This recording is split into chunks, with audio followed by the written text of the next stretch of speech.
Taped from New Jersey, it's the SNL Nerds, the show where two comics from New Jersey nerd out about Saturday Night Live.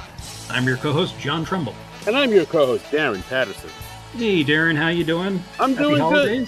Happy holidays and Happy New Year, good sir. This is the first podcast episode of 2023 for the SNL Nerds. Yeah, look at that. Look at that. It's actually the last one we're recording in 2022, but it will be the first one up for our podcast for 2023. You should be hearing this on January 2nd or sometime after that. So you're listening to us in the future. In the year 2000. Oh God. You all right there? I thought I could do it. I flew too close to the sun on that one. Yeah. I'm not young. I'm not a young man anymore. Not a young man anymore. You got to be professional to do that. Yes. Exactly. Not everyone is a La Bamba. Yes, I know. I thought I was a La Bamba. I am no La Bamba. None of us are. So yeah. So SNL still off. So we had that discussion. We were like, oh, okay, it's January. What are we gonna do? And I had an idea because there was an idea for January of 2023. Actually, on New Year's Day, all of the Sherlock Holmes stories are going into public domain in the United States because the rule is it's like 95 years. So Sir Arthur Conan Doyle wrote his very last, what turned out to be his last Sherlock Holmes story in 1927. So it'll be 27 years since then. So as of the new year, all 60 of Arthur Conan Doyle's Sherlock Holmes stories, what's called the canon, are in the public domain. So everybody can use every element in those stories for their own stuff, and they don't have to clear it with the Conan Doyle estate. Right. That's kind of cool. That's pretty cool. See, I also thought you wanted to do this, well, for two reasons. Because yes. I know you're a huge Sherlock Holmes fan. I am, yes. A Holmes head, I believe you're called. And B, like I looked it up. I think, isn't like Sherlock Holmes' official birthday in January?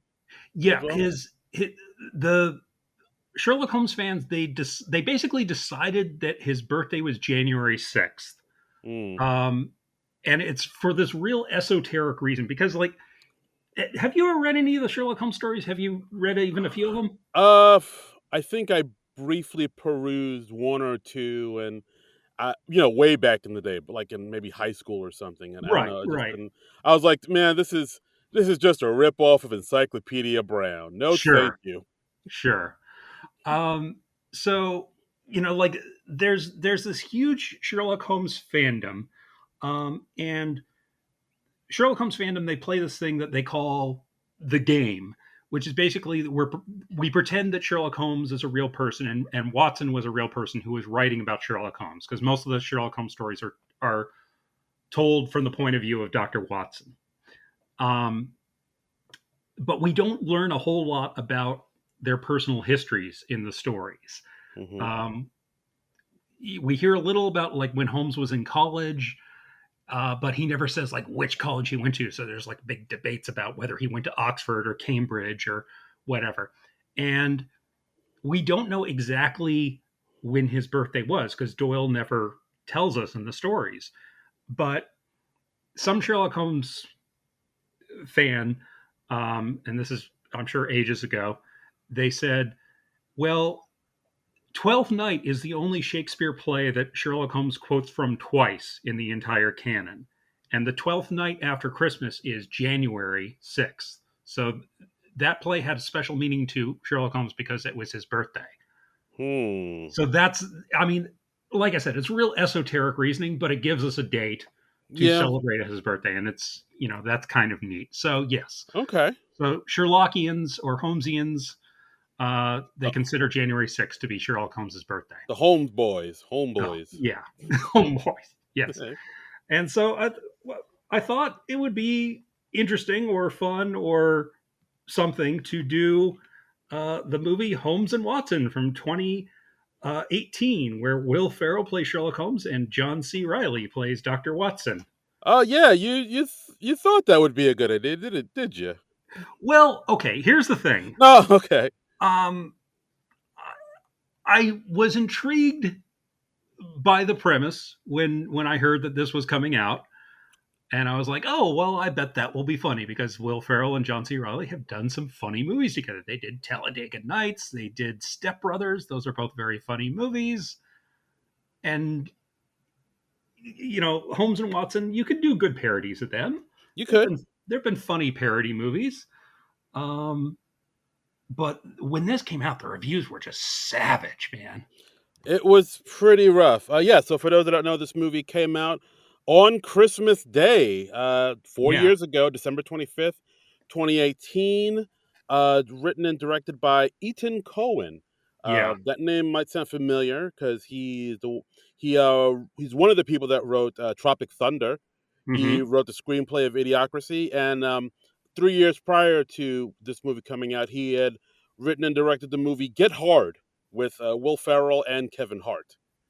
So Which I have not seen. I have not seen that one. I have not seen it either. No. Yeah, I've seen the trailers. I know the premise that Will Ferrell's going to prison, and he thinks that Kevin Hart was in prison, but he wasn't. So Kevin Hart is just telling him what prison is like, and he, of course, has no idea himself. Right. And That's Alison Brie's in lingerie. yeah. Oh, Those are literally the only things I remember from the trailer. you should have led with that. Yeah, I buried the lead there, but But yeah, this movie came out, had a budget of 42 mil, made 41.9. almost broke even. Almost. We almost got there. Yeah, the reviews. I looked up some of the reviews. They were savage, and apparently, like lots of people, lots of reviewers, and lots of audiences were walking out of this movie. Wow. Um, I found an Entertainment Weekly item from December 27th of 2018, and it's reporting that it quoted from several of the reviews, and it has like about five quote tweets they quote from people who just walked out at some point in the movie. And yeah, Walked out. Wow. Wow. it Have takes you a lot to make me walk out of a movie. I haven't walked out of too many movies. Um, Okay. Yeah, I was about to ask you that if you walked out at any movies. Alien Resurrection. I remember I walked out of that. Ooh. Okay. Um, I can't think what else. I know there've been a couple others. I mean, I've never walked out. I don't have this thing in me where it's like, well, I paid for this movie, I'm gonna see it through. So I've never Yeah, sat through. I've never. I mean, I've been to movies where I probably should have left, but I just didn't. yeah. But I I'm do. usually like that. Yeah. Yeah, but I do remember a friend of mine telling me he did walk out of The Happening, the M Night Shyamalan movie Okay. with Mark Wahlberg and Zoe Deschanel.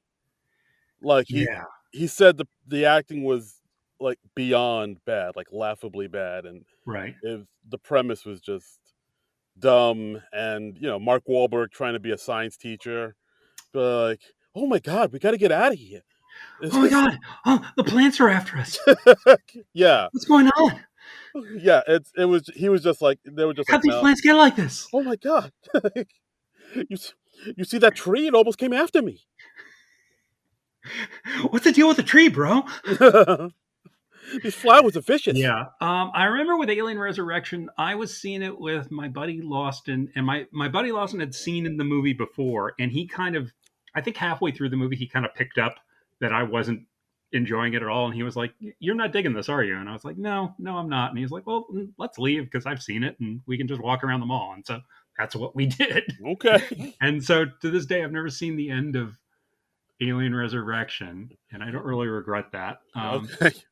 There've been movies where like the film broke halfway through, where there was like a power outage, and so I've never seen the end of Shanghai Noon, and Oh wow. um, I know the first time I went to see Star Trek Generations, uh, the film broke and like burned up in the projector. But Okay. we went to another theater that was showing it that night. It was opening night, and it was a new Star Trek movie, so we had to see that. I feel like there's another movie I walked out of when I was a kid. my family took us to a re-release of Blazing Saddles, and my parents didn't really know how blue Blazing Saddles got, Oh dear. and we were still pretty young, so they had us walk out during the campfire scene. The farting scene? That's like the The most farting famous. scene, yeah, That's yeah. like the most famous part. Well, like I said, we were pretty young. I had to be, I was maybe 6, so Okay. probably a little young. There's a scene where like they drop N bombs. Your parents would throw. Okay. Well, it was the late 70s, and N bombs were still totally okay. Yeah.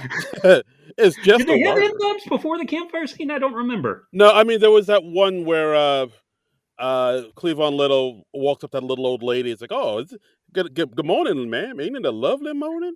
Yeah, Right, but that's when he like first arrives in town. yeah, that's true. They don't have anything before that. You're Yeah, right. I think we were out of there before there were any N bombs. Okay. I don't know. I didn't write down when the N bombs occurred in Blazing Saddles, so Well, maybe you should. maybe I should. I will do that the next time I Okay. watch Blazing Saddles. But so yeah, this movie. Uh, Holmes and Watson. Yeah, it's.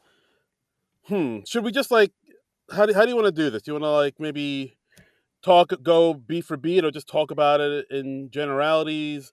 Like maybe I think more generalities because this is one of those ones where I like started to write notes and then about maybe a half hour in, I just sort of gave up on the notes yeah, because here's the thing: it's not very funny, no, um, and the mystery isn't really good. There's not much of a mystery to it, so no. it fails on both of those levels. So it's not very entertaining. Yeah, it's neither a comedy nor a mystery. No, I mean it's attempting to be both of those things. Not really getting. Well, here let's talk. Let's be positive. What did they get? What did they get right with this film? They're like as far as the doing comparing it to like the Mhm. original author's text. Did they get most of I the mean, tone rights there or there anything else? were some things there. There are like some Easter eggs in there. If you're like a Sherlock Holmes fan, um, like okay, they start out the movie and we see like Sherlock. It starts out in 1867 and it's Sherlock's first day of school, and he's picked on by everybody else at the kid at the school, and he uses his powers of observation to get everyone else expelled, which I thought that was kind of neat. That was cute. Yeah, that wasn't too bad. And then The opening he's was educated by himself, and then he of course meets John Watson there at school. That's not connected to the canon. The canon is what Sherlock Holmes fans call the 60 stories that Arthur Conan Doyle wrote. got it. Um, and everything else is just considered sort of non-canonical or fan fiction. Um, so the very first Sherlock Holmes story, A Study in Scarlet, has them meeting as adults. But we've already done the young Sherlock Holmes movie where they meet at school. So and it's a comedy, so I'm not expecting them to get everything 100% right. Right, right, Um, right. so that was kind of a cute opening, and it's talking about how like Holmes is repressing his emotions so he can be the great observer and detective that he is. Um, Yeah, yeah, like that scene where I thought was cool. Like when yeah, everybody in school is bullying him yeah, and like he's crying, like he kind of chose to like shut off his feelings and be ice cold, and he's like trying to right. he's trying to will the tears back into his eyes, and Yeah, they like run the film backwards so a tear goes back into his eye, which is, I mean, that's sort of cute. Not like ha ha funny, but okay. I see what they're going for. yeah, I could have done without the joke of him like kissing the ass. Uh, yeah, that was Not a human ass. He kisses a donkey's ass because I, they blindfold him and they say, "Hey, this girl you have a crush on, she wants to kiss you," and they trick him into kissing a donkey on the ass. It's sort of the same idea, but not as funny as the bit in Step Brothers where he puts his tongue on the poop. yeah, like I think that might have been one of my biggest. All right, well, I guess we'll get into gripes. My biggest Yeah, gripes with this film is like the humor in it is like super slapsticky, like almost like Three Stooges, like sophomoric stuff. And like I'm fine Yeah. with like sort of good natured sophomoric humor, but it seemed like Hmm. with this one it was like so kind of lazy sophomoric humor. Yeah. Like the Yeah. I scene mean, I where like in the scene where like they're trying to kill a mosquito and that takes up like a good like 3 minutes of them just like smacking each other in the face trying mhm, to kill this mosquito. I was like, right. this kind of this kind of seems like beneath you guys. Like this scene. Yeah, it's a mosquito that carries like this deadly African virus, and they're it keeps landing on their faces, so they're slapping each other, and then Will Ferrell grabs like a paddle to smack John C. Riley in the face, and then they smash open uh, a glass enclosure that has bees in it, and then there's a swarm of bees, and that's a bit of a canon reference because Oh, they say that after Sherlock Holmes retires, he one of the things he does is he keeps bees on the English countryside. oh, that's cool. So I was like, oh, okay, that's it. I mean, so they've obviously read some Sherlock Holmes stories and done some stuff, and they've watched some of the other films. Like in an early scene, Professor Moriarty is going on trial, and they're saying it's the trial of the century, and Holmes is planning to storm in and say, wait a minute. And that's very close to the opening of one of the Basil Rathbone Sherlock Holmes films called The Adventures of Sherlock Holmes Oh, okay. from 1939. So I was like, oh, okay, they're doing like a sort of a riff on that. So I enjoyed kind of spotting the canon references or the references to other Sherlock Holmes things. Okay. Um, Okay.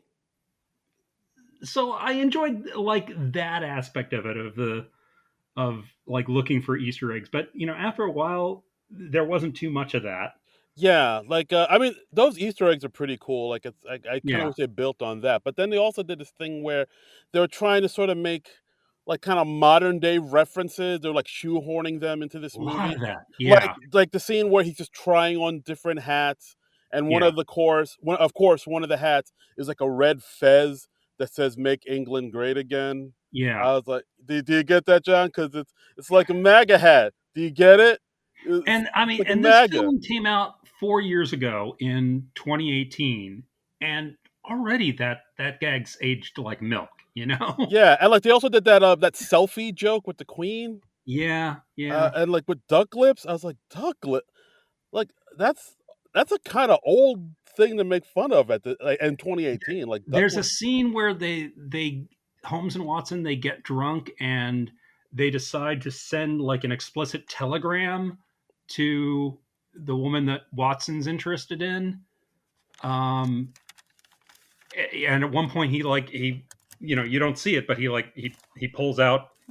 He's trying to send like a dick pic, but by Yeah. telegraph. Ha ha ha ha. Yeah. Uh, So yeah. yeah, it's Yeah, I think that's the thing, like, it's just no pun intended, just a lot of low-hanging fruit just yeah, throughout this entire film. It's not really clever at all. no, It's kinda like the jokes they would have made. Remember those, like, scary movie, epic movie, hmm, not another teen movie, yeah, movies yeah, that came yeah. out? It seemed like those type of jokes were in this. And I was like, "This is, like, John C. Reilly and Will Ferrell. These are the guys that made, Step Brothers, Talladega Nights, and all these great, really hilarious films that are still strong." Like, I don't what But happened I mean, here? well, I think the difference is Adam McKay was not working on this with them. Mm. He's the guy that made the difference, or at least made a difference in those movies, because he's a really funny comedy director. He's a smart guy, so he does smarter material than this, and he could also I've seen like Anchorman bloopers and stuff where he's like just throwing out ideas to Will Ferrell, and then Will Ferrell will riff on his ideas, like when the opening of Anchorman, when Ron Burgundy is doing like his vocal warm ups, Right. and and Adam McKay just suggests the Human Torch was denied a bank loan. I mean, which is just such a funny sentence to say, and apparently Adam McKay came up with that off the top of his head. And here they're just going for very obvious jokes. Yeah, like the whole scene where, like, they're at the morgue and Yeah, Sherlock Holmes vomits, and like Yeah. that goes on way too long. Quite some time. It goes on for quite some time. And like people vomiting is not really funny in and of itself. Yeah, You know, and if anything, it's like the context or something, or if it's unexpected, or if it's way over the top, like in Monty Python's The Meaning of Life. But yeah, here it's just, yeah, oh yeah, he's vomiting. Ha ha ha. Isn't that funny? Well, no, not really. yeah, and they have, and of course when they do burst into the trial and they talk about the man that's standing trial who they thought was Moriarty, Right. played by Ray Fiennes or Ralph Fiennes, however you say it. Rafe. It's It's pronounced Rafe. It's it's spelled Ralph, but it's pronounced Rafe. it's Rafe, right? It's Rafe. I Yeah. thought see, I heard some people call it say Ralph, and I was like, I thought we settled this. I thought it No, was yeah, Rafe. it's Rafe. It's Rafe. Rafe, It's spelled like Ralph, but right? it's And Rafe. yeah, and I think at the so like when they bust in and they talk about the person played by Rafe Fiennes, about they talk about how he's like a wanker, and then they just go Yeah. into like this laundry list of innuendos about a dude spanking off and beating his meat, and Yeah. it's like all right, I I guess this is Yeah. something. I mean, my main reaction to this movie is it was largely just kind of dull. Um, Yeah, just because most of the jokes don't really go anywhere. They don't. Hardly any of the jokes surprise you at all. Because, like I said, they're usually doing the most obvious thing. I will say they had a really good cast. They have a cast of really talented people in it. I mean, I normally like Will Ferrell and John C. Riley together. Uh, Ray Fiennes completely wasted as Moriarty. He's barely in this thing. yeah. Rebecca Hall was in this as Rebecca Hall's in this. Lauren Lapkus, yeah. uh, That kind also of wasted because she hardly has any dialogue. yeah, and that kind of weirded me too, because like Laura Lapkus is like Will Ferrell's love interest. And I was like, isn't there a Yeah. pretty big age difference between the two of them? If I'm not mistaken. I didn't look up their ages, but yeah, probably. I mean, it's not as egregious as a lot of other movies, so I don't Yeah, it didn't really leap out to me. yeah. It's not like Um, Woody Allen's Manhattan or nothing. right, exactly. Whoa, Or like, where Michael Douglas is in his 60s and his girlfriend's like 35 or something. But fair enough. um I mean, Steve Coogan is in this thing, and Steve Coogan's in it. Yeah. Yeah. he doesn't get that much to do. And No. we even Hugh Laurie pops up yeah, playing Sherlock's brother Mycroft, and I was like, "Oh, well, that's cool." Especially because like one of his most famous roles is Dr. Gregory House, who is sort of inspired by Sherlock Holmes. So it's a neat sort of in gag to have him in the movie, and also because like his old comedy partner Stephen Fry played Mycroft in the Robert Downey Jr. Sherlock Holmes movie, the second one, oh, that's Game of right. Shadows. That's right. Um, Actually, that's a well. Let's sidetrack. Yeah, what were your thoughts on those movies? And but with another SNL alumni, Robert Downey Jr. What do you think of oh those movies? yeah, I would technically we could have watched those because RDJ is an SNL alum. I'm kind of mixed on them. I liked the first one. The second one I hated. Ooh, What do you think of them as movies? wow, your voice got deeper on that second one. Yeah. I thought they were okay. I don't remember the second one. The Hmm. first one I thought was all right. I don't know. It has like that very flashy Guy Ritchie style of Yes. film shooting. A lot of a lot of panache. A lot of Uh, slow mo, a lot of things. I yeah, mean, they did some really interesting things. Like they have, Sherlock Holmes bare knuckle boxing, and he's like being very analytical, and he's like, well, if I angle my punch this way and I'll hit him in the solar plexus and he will go down in 2.5 seconds and blah blah blah blah blah. And they parodied that a few times in this movie, yeah. I noticed that they did do that. which it seems kind of old hat because the first Robert Downey Jr. Sherlock Holmes movie came out in like 2008, I think. It was out at the same time as Avatar, I remember, the first one. Oh wow. Um, so it seems weird. Yeah, the second Robert Downey Jr. film I really didn't like just because I got that I thought it got too farcical, Oh, and they just ooh. did some things that I was like, okay, that's like nothing that Conan Doyle ever wrote. I mean, there's some really good Sherlock Holmes movies, and there are some really bad ones too. There's not a whole lot of middle ground. Okay. Well, what are your opinions? What do you think were some good ones or some good ones you could recommend Well, I to mean, people? the Jeremy Brett TV series from the '80s and the early '90s, most people agree that's like the best, most faithful adaptation ever. Those are generally really good. Okay. Um, I like the BBC series with Benedict Cumberbatch, even though they put it in the modern day, but they do it mostly right. Those are really good. Right. Yeah, those I've watched. I've watched Yeah, the BBC version with Martin Freeman and Benedict. I like those yeah, quite a yeah. bit. Those are really good. Those are a lot of fun. I hope that show comes back someday. Um, don't know if it will, but Hmm. I mean, there have been even a few good Sherlock Holmes comedies. There's one that Billy Wilder did called The Private Life of Sherlock Holmes, which is like sort of half straight, half a parody. Oh, okay. Um, but it's got some very funny lines in it because it's Billy Wilder and IAL Diamond, who are like two of the funniest screenwriters ever. Right. I mean, there's a bit where there's a guest at Baker Street, and Watson says like, "Oh, perhaps Mrs. Hudson is entertaining," and Holmes replies, "Well, I've never found her so."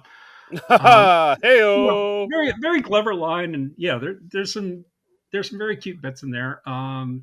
There's a movie there's a movie version of a novel called The 7% Solution, which is really good, where Watson takes Sherlock Holmes to Sigmund Freud to cure him of his cocaine addiction. Oh, wow. Okay. That's a really interesting Okay. That- one. I mean, there's so many cool Sherlock Holmes movies.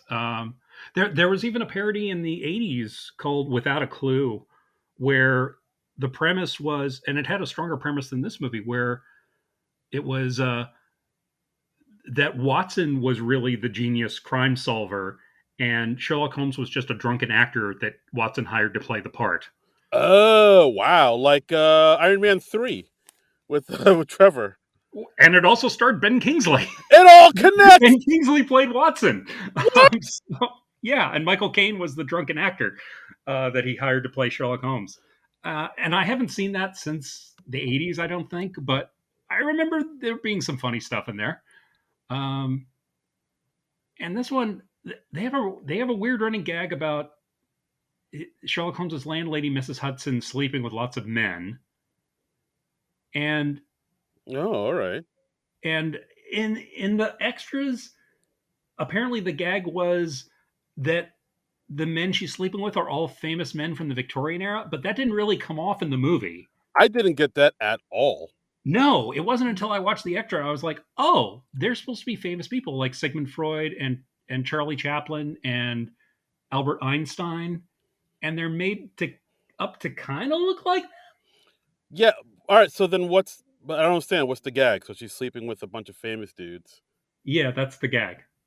And that's it. That's it.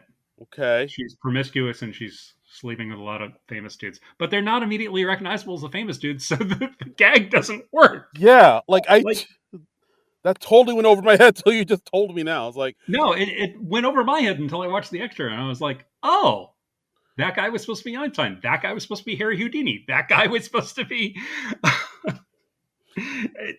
Yeah, it's just a weird thing that doesn't really work because nobody's identified by name and dialogue, and yeah, and like yeah. So the gag, but the gag doesn't. It's not part of the movie at all. Like, what's not or really. and No, there's no payoff at all. So what's the? Oh boy. yeah, it's Uh. it's just a weird random thing that happens. All right. Well, yeah. That's Hmm. Okay. I don't know. Yeah, I was scratching my head more than anything, or scratching my head, or I was just like, yeah, this is kind of dull. It doesn't really work. It wasn't really bad enough to get me outraged or anything, though. I wasn't like, oh God, this is awful, and my pain. It was Yeah. just sort of, eh. Yeah. I mean, there were like a few things that worked, like the fact that they're always on cocaine. Hmm. I remember the line you mentioned where John Watson offers Rebecca Hall's character Grace Hart some heroin, Right, right. or And like in the books, they say that Sherlock Holmes he would take cocaine or sometimes heroin when he was bored in between cases because he needed stimulation. Um, like literally the second Holmes novel opens up with Watson watching Sherlock Holmes shooting up, and he says the first line of dialogue in the book is, "What is it today, morphine or cocaine?" Wow. and Holmes says, "It's cocaine. It's a 7% solution. Would you like to try some?" Wow. I'm surprised no that's a pretty rock and roll line. I'm surprised no band has ever put that in one of their songs or something. Yeah, I know, I What is know. it today? Muffin or And cocaine? of course, this was an era before they knew how bad both of those things were, and you could like walk into a drugstore and or a pharmacy and buy those over the counter. Yeah, it was like buying some Advil. Yeah, exactly. I have a headache. Have some cocaine. Might be able to. By the way, John C. Riley's English accent much better than Will Ferrell's. Yeah, Will Ferrell is struggling. But then again, It's barely there. like I think he probably thought, look, this is just a silly, goofy comedy. Yeah, like my English doesn't have to be tip top. yeah. If it was a funnier movie, I wouldn't mind the accent thing. But since none of the gags were really working, I sort of fixated on the accents a bit. Um, there is a bit where they go into a spontaneous musical number Yes. in the third act. I thought that kind of worked. That Yeah, was like the closest to being within hailing distance of funny, I thought. yeah. Like breaking out into song out of Yeah. nowhere is always put a smile on your face. Yeah. That. Hmm. Yeah, I would say that came close. I mean, look, I'm not saying it's it's like totally new comedic territory or anything like that. Because I mean, hell, he does that in The Ladies' Man. They do that in Anchorman. I mean, there's lots of comedy movies where people spontaneously break into song, and part of the gag is that we're just doing a sudden musical number. When in doubt, break out into song. Yeah, and Will Ferrell and John C. Riley especially can both sing, so why not? Yeah. And I think I read that like Alan Menken was one of the writers on it. Oh, really? Yeah, Oh, I wow. think I read that in the IMDb trivia. Okay, I did not know that. Yeah, let me.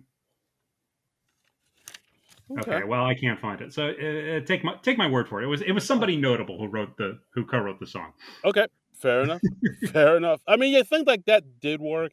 I mean, I feel like there was more stuff that didn't work. Like especially where, Definitely, yeah, yeah, like when the queen goes to visit them, and then they accidentally knock her out, and it seems like they killed her at some point, yeah. so they have to like play like Weekend at Bernie's her and like try to prop her up to make it look like she's fine and she's okay to the guards that are waiting outside. And I was just like, are we doing Weekend at Bernie's in 2018? Really? Is this where we're at now? Well, hell, at one point, like they do a ghost parody. Yeah. Um, I mean, they're playing Unchained Melody while Watson and the female doctor that Rebecca Hall plays, and they're like applying some sort of goo on top of the cadaver, and they're playing Unchained Melody and trying to do a ghost parody. And I'm like, really? You're doing a ghost parody in 2018? 27 years after Ghost. Hey man, it's the classics. And that just had me scratching my head, man. Yeah, it's just, and I don't know, just a lot of them, like I said, like trying to interject like modern day things into this Yeah, thing. I think at one point when I think John Watson's gonna fight a guy in the ring, yeah, Sherlock Holmes have to say, no, this is a you have to pay to see this fight. Yeah, this is a pay to view it fight. And I was like, oh, yeah. like are we doing pay per view jokes now? Really? And then they had the two announcers that are famous for saying, let's get ready to rumble and it's time in the audience. So I was like, all Oh, right, did they? I think I missed that. I was yeah, looking away from the screen. like the let's get ready to rumble guy. He's definitely in the Uh-huh. so he gets like a quick cameo. So it's like, all right, I guess that's hmm. I don't know. And like, of course, they again like because earlier they had the MAGA hat, and they later on they talk about Oh, American politics with the yeah. And they're like, "Oh, yeah, we would never have like a rich autocrat as our leader because we have democracy in America and blah blah blah." and it's just so on the nose. It's not funny. Get it, John? Get it? Because they're talking about our last president. Do you get it? Yeah, yeah. Just ham fisted, just heavy handed. It's doing everything except elbowing you in the ribs. Know what I mean? Know what I mean? Wink, wink, nudge, nudge. Hey, hey. Yeah, it's just uh. Oh my God. Would you like some heroin? I mean, I did kind of like the "Would you like some heroin" gag. I think as an exchange, that's funny. It could have been directed better, of course, but Yeah. I think that's might be the thing. Like it, I don't know. It did like it kind of some of the scenes, like the necessary scenes, were kind of short, like to build up the yeah, the chemistry between some of the other people in the movie. But then like the thing that would yeah, go on longer were dopey scenes like vomiting in the in the morgue yeah. and It's whatnot. a very unbalanced movie. How long is it? What is the runtime on this thing? It's just 90 minutes. I Okay. I had a feeling it was like 90 minutes. It feels like it's like 2.5 hours because it just really drags most of the time. It's Uh, yeah, it's pretty rough. I mean, I don't know. Did you? I guess we can get to the end, but like, did you see that twist coming about Miss Hudson? Did was Miss Hudson portrayed in a like close enough to the text, or did they take well, liberties with her? I mean, the thing with Mrs. Hudson, who's Sherlock and Holmes's and John Watson's landlady, there's very little written about her in the canon. Okay. They actually like when the Benedict Cumberbatch series flashed back to the 1890s. They basically made a gag out of it, and where Mrs. Hudson is literally saying like, "Well, I don't do anything in the stories. All I Hmm. do is show people in." And Watson's like, "Well, yes, broadly speaking, that is your function in the narrative." And that's kind of a gag, is that there really isn't much about Mrs. Hudson that Doyle tells us. Like a lot of what we quote unquote know about Mrs. Hudson has been kind of filled in from the movies and other authors and things like that. Um, Okay. So yeah, so so it's all yeah, so about the men and the women don't get. See, this is how it is back then. You with somebody canceled. yeah. Well, look, if you're looking for woke, Victorian England is not the best place to go looking for it. No? Huh. Not the best spot for women. Uh, Oh boy. but yeah, so I mean, we don't really know. Like, they never get into like how old Mrs. Hudson is, or if she was promiscuous or whatever. So yeah, they do a twist with Mrs. Hudson. I mean, it's a twist. I don't know why they did that twist.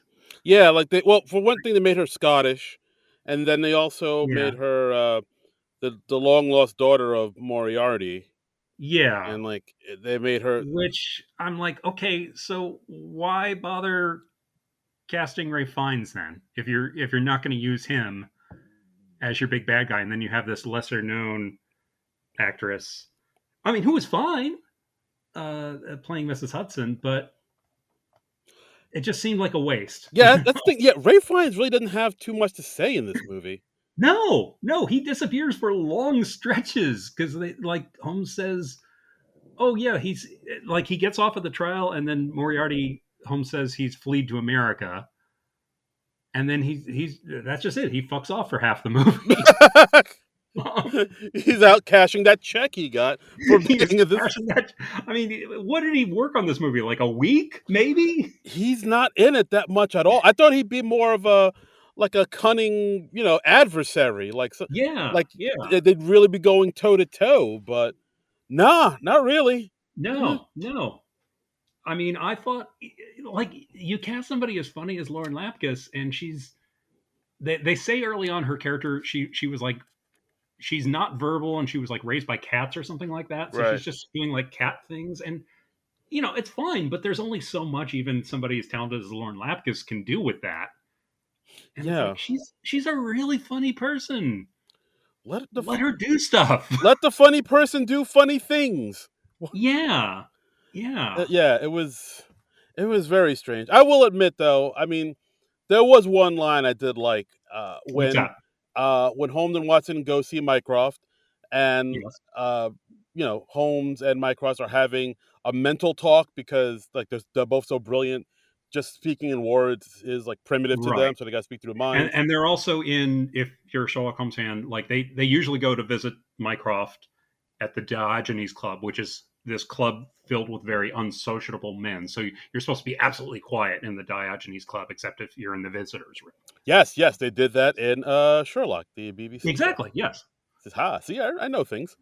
Hmm. And I did like how like they had Watson escorted to the companions room for Right. like people who aren't as smart as Holmes and Mycroft, and he's like basically in the room with a bunch of dummies. And this one Right. person says to him, "Balloons are happy, but they're not alive."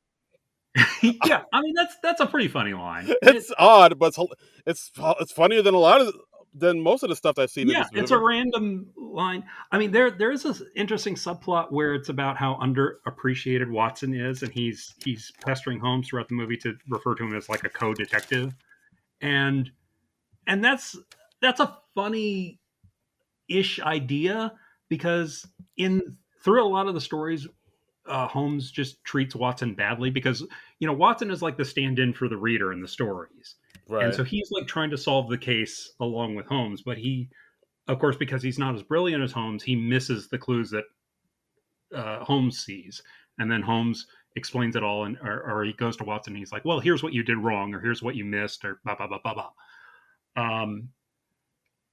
So that becomes kind of a thing in the stories. If is Holmes just not treating Watson as well as he should?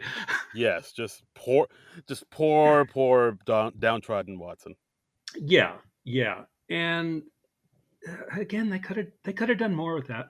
It's also, there's a weird thing that this movie does where it just ping pongs back and forth on how smart Holmes is. Because in some scenes he's an idiot, he's just as dumb as Watson. And in other scenes he's smart and has the brilliant powers of observation. And it's like they were trying to have it both ways, you know? Yeah, they were trying to be like, "Oh, he's this brilliant guy," but I guess they figured, well, brilliant isn't funny, so we have to make him dumb. But if they're Uh, equally dumb, there's no contrast between the characters. yeah, So exactly. I really feel like, yeah, they should have made him.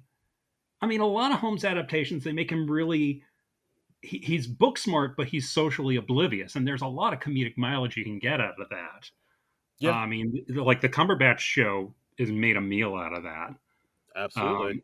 um, and that's good because it gives Watson something to do. Because in prose, you're hearing everything from Watson's point of view, so you kind of learn as much about Watson as you do about Holmes. If you're doing it in live action, you're not telling it from Watson's point of view anymore. So Watson needs stuff to do. And for a lot of Sherlock Holmes adaptations, like when Nigel Bruce was playing him opposite Basil Rathbone, they made Watson really stupid, Yeah, which absolutely. doesn't, which I mean, it does give him something to play, but it doesn't make a whole lot of sense because the man's a doctor.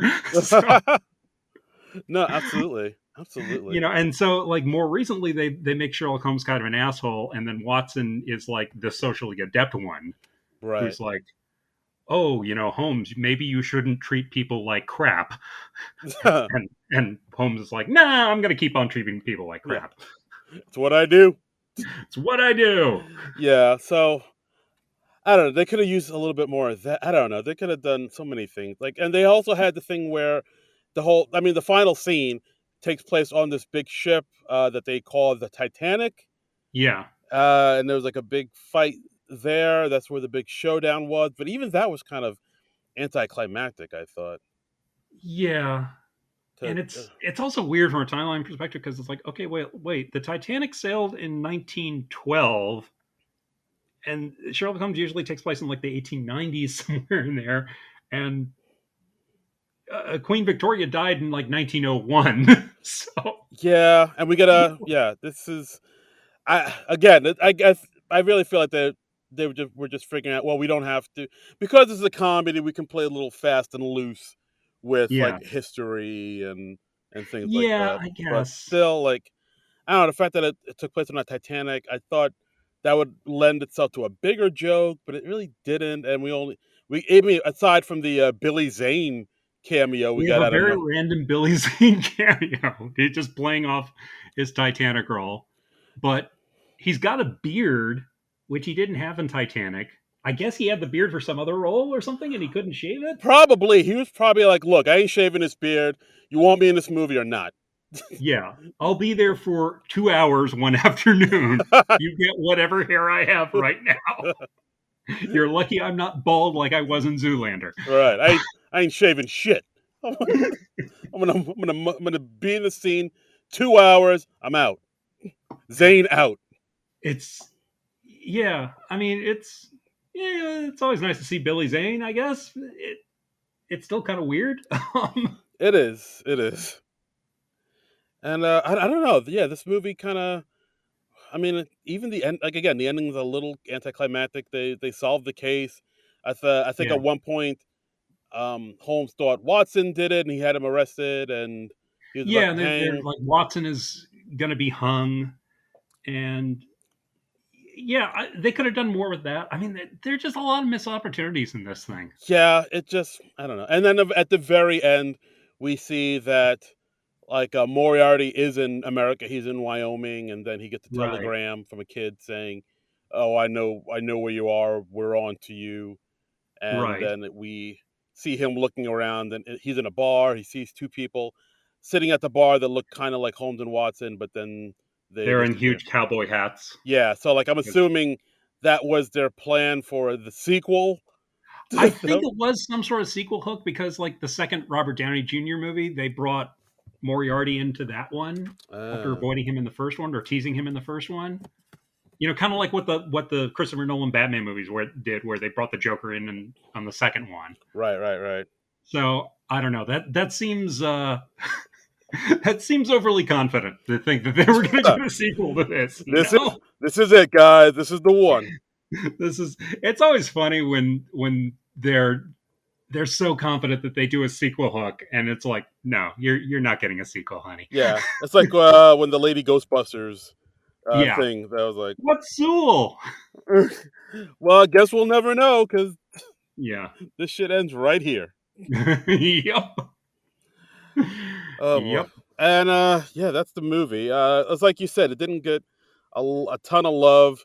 Didn't No, get a lot of good reviews. I think according to IMDb, speaking on the Empire podcast number 346 about the quality of the film, Steve Coogan, who played Gustav Klinger, said, "I think in 20 years' time, when the dust has settled and people are able to look at Holmes and Watson objectively, I think people will say it's still rubbish." yes. Fantastic. That's great. There was another Steve Coogan quote that I found, Cougs. which was very funny. Let me see if I can find that.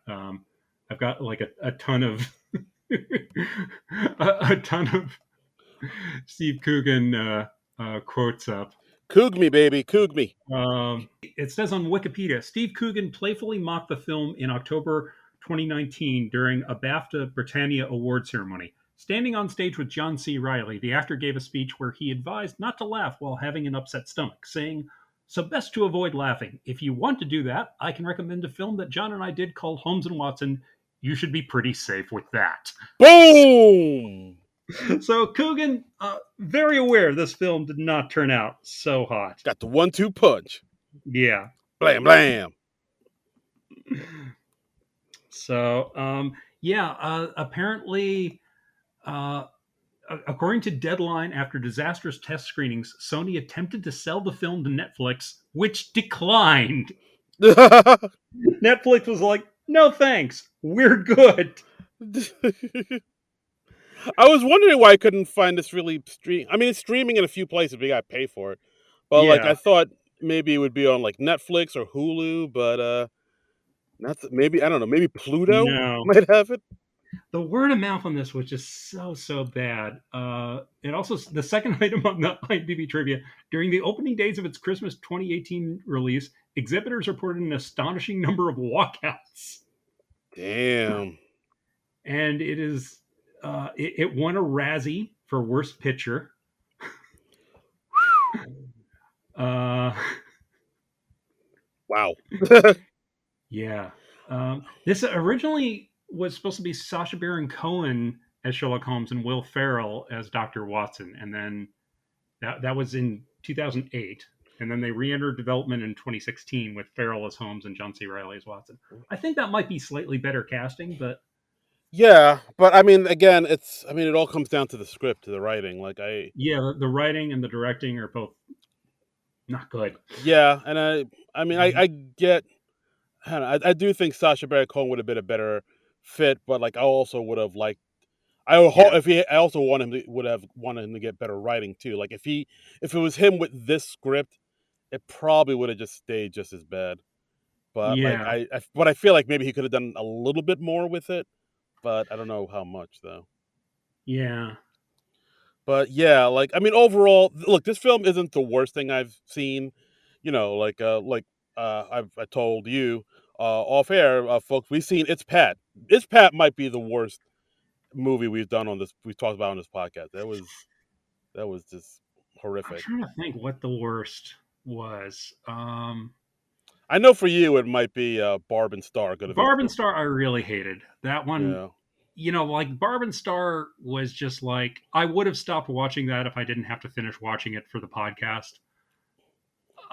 This one I just let go. It was, Let Go and Let God. it wasn't as awful as I was anticipating. I was expecting it to be kind of entertaining in its awfulness, and it wasn't really that. Yeah, it's more dull than awful. Yeah, which was kind of surprising and kind of disappointing. Yeah, it Yeah, wasn't.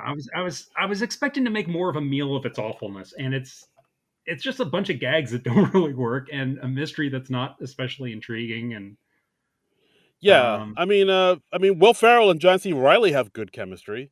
There's that. yeah, it's always fun to see them together, and I do think John C. Riley is pretty good in this movie. He just got subpar material. Yeah, Um, like the scenes where he's like, I think when he walked into the courtroom and just shot his gun off in the air, just blam yeah, blam, like Yosemite Sam. That was pretty funny. yeah, But yeah, yeah, it's just the material's just not there. hmm The MAGA jokes and just trying to be yeah, kind of and those are just going to age yeah, even more poorly as the years go on. but It's already rather dated. quite, Yeah, quite, dear Watson, quite. yeah, Uh, it's. but yeah, it's oof, it's definitely a movie. It's just so weird that like occasionally you get like talented people together and they just do something that just doesn't work on almost any level. It And happened, yeah, yeah, it just shows you what a crapshoot making movies, especially making comedies, is. yeah. It really it really is interesting. I mean, it does happen. It happens to the best of us. I mean, I don't know Yeah. too many actors who have had just like a spotless record of movies where nothing is a stinker. Like it I think happens. the only times you really see that are if it's somebody who like died really young, like James Dean or John Cazale, Mm. you know, Yeah, where that's true. they make like 3 to 5 great movies and then they die. That's the way to do it, you know. Yes. Film fast, die young. Exactly, exactly. Uh, Yeah, but yeah, Holmes and Watson. Who boy? yeah, just disappointing, you know. Yeah, this is. I don't know if it's the best way to start off the year, but maybe it is because we got nowhere to go but up from here, baby. That's true. I'm sure whatever we watch next, I think we're pretty assured in it being better than this, I think right? so. Yeah, yeah, yeah. Maybe, yeah. Eh, Hopefully, eh, I eh. don't know. Look, there are a lot of there have been a lot of bad movies that have been done from people from SNL. We're not Oh, going to lie, oh boy. and Uh, as time goes on, we have more and more of those left. We're trying to space out the really bad ones. yeah, we won't get into Charles Rocket's filmography until absolutely necessary. We I don't think we've ever covered a Rob Schneider movie on this podcast, and I think Oh, that's for good reason. yeah. Confession: I do remember kind of liking Deuce Bigelow when it came out in college, but The I'm first one, yeah, but I'm sure if I go back, I'll hate myself for ever thinking it was good. But yeah, I yeah, I do remember getting a chuckle or two out of that movie, but folks don't hate me for that. I was young and foolish. I don't. I think it's one of those movies like if you're the right age when you see it, it would probably work for you. But I think I was already past that age when that movie came out, so I never saw that movie. I've seen like clips. Yeah, I mean, I think. Oh, I think I saw it from my college newspaper because like I think we got a chance to see it for free, and I think Right. actually, if I remember correctly, afterwards, Rob Schneider himself came out and did a Q&A with everybody. Oh well. So So that's what a treat that was. I found some more reviews of this on Rotten Tomatoes. Let's see. We have from Ben Sachs at the Chicago Reader. Watching this feels like getting elbowed erratically in the ribs. Hmm. Mark Kermode from Kermode and Mayo's film review says it is indescribably bad. So he doesn't bother to describe it. Yeah, just beyond bad. Um, Wendy Ide from the Observer UK. Puerile, imbecilic, and imbued with the kind of casual 1970s sitcom homophobia that reads all male friendships as somehow suspect, this slack jawed, gross out comedy represents the nadir of Conan Doyle adaptations. Wow. Wow. Wait, was I don't there? know if it's as bad as all that. Honestly, I've seen some pretty rotten Sherlock Holmes Yeah. adaptations. Wait, was there homophobic stuff? I don't remember. Uh, I'm not really remembering. Okay. Maybe I missed it. Yeah, but I probably my attention wandered, so maybe I missed the homophobia. yeah. Maybe I blocked it out. Yeah. Um, M.N. Miller from Ready Steady Cut. If you walk in late for Holmes and Watson, no worries. Rest assured, the same three jokes will be repeated over and over for the entire 90 minutes. Would you like some cocaine? uh, Yeah. yeah. Yeah. Yeah. I mean, it's just too bad because I mean there is good stuff that you could do with a Sherlock Holmes comedy, and there have been some decent Sherlock Holmes comedies. So There have been, and yeah, hopefully maybe in the future, maybe this year, somebody will get it together and put together a good Sherlock Holmes comedy with a solid script and good actors. But maybe this ain't it. no, no, just doesn't work. Uh, Oh well. what you gonna do? Yeah. Yeah, Moving right along. yeah.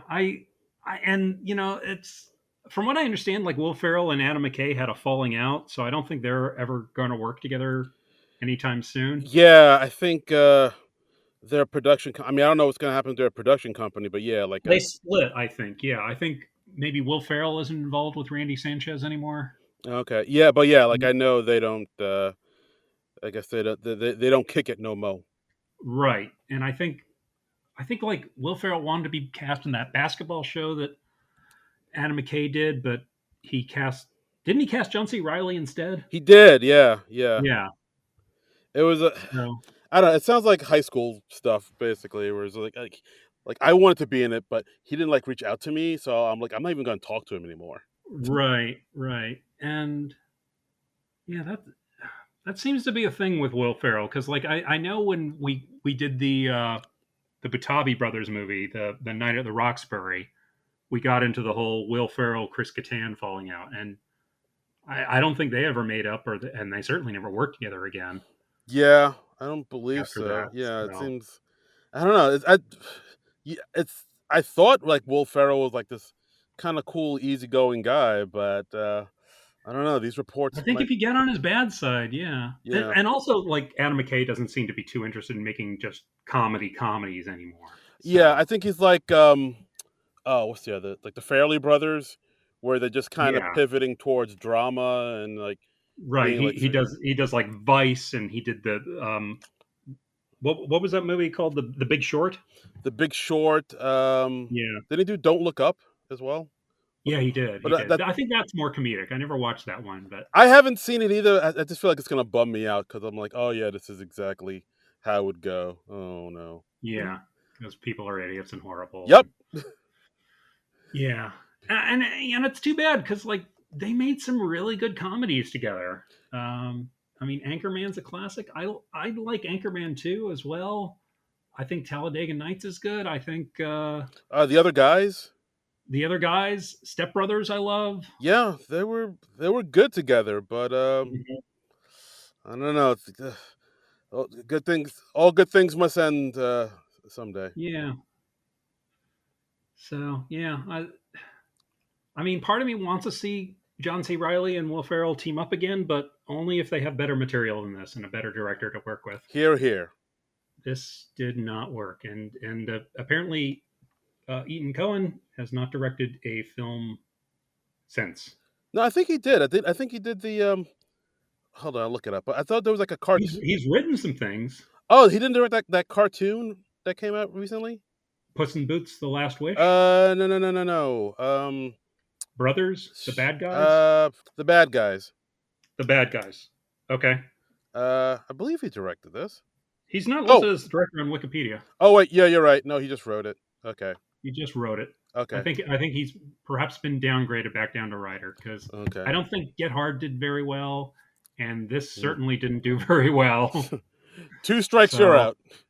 I think that was it. I mean, usually men fall upward more, but No, not you know, today. maybe if he'd done a more successful one of those two, he could have gotten another turn at bat. But Yeah, I think after Holmes and Watson, people were like, "Hey, why don't you sit this one out?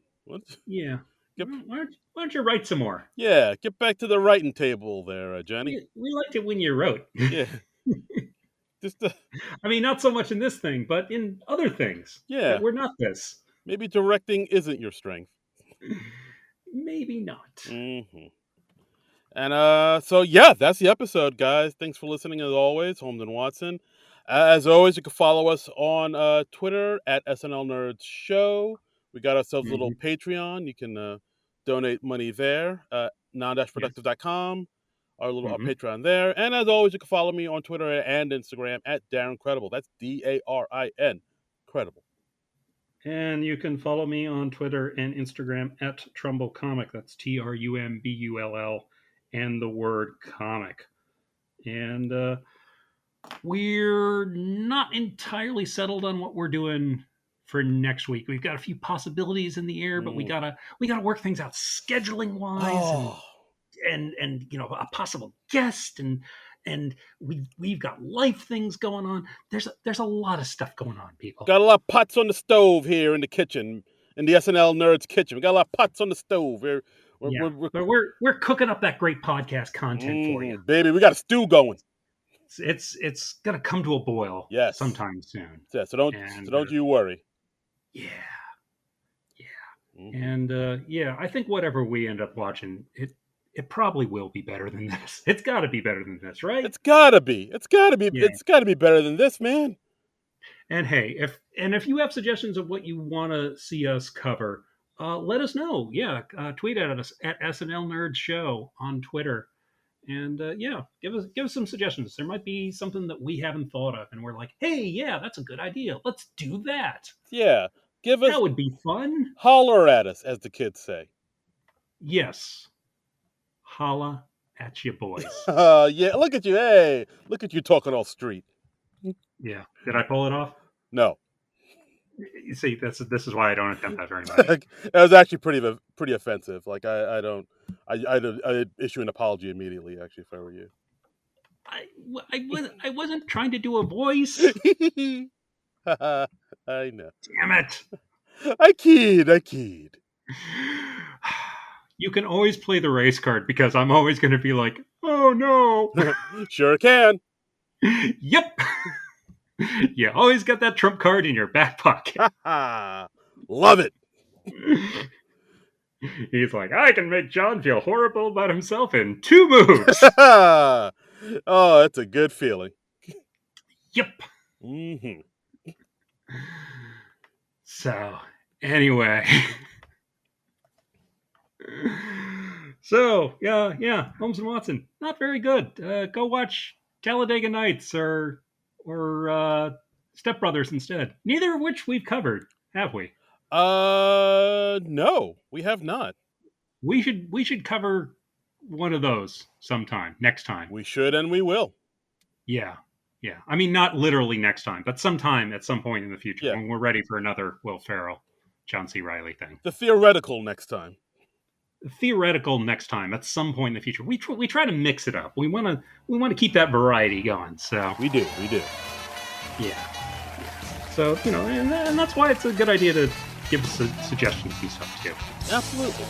Do it, Absolutely. guys. Do it, Rockapella. Yeah. All right. So anyway, we'll figure out what we're doing next week, and then we'll announce it on the Twitter account, I think, and we'll see you then next Monday. And hope you're having a good year and all that good stuff. And we'll see you next week. But until then, nerds out. This has been a non-productive media presentation. Executive producer Frank Hablawi.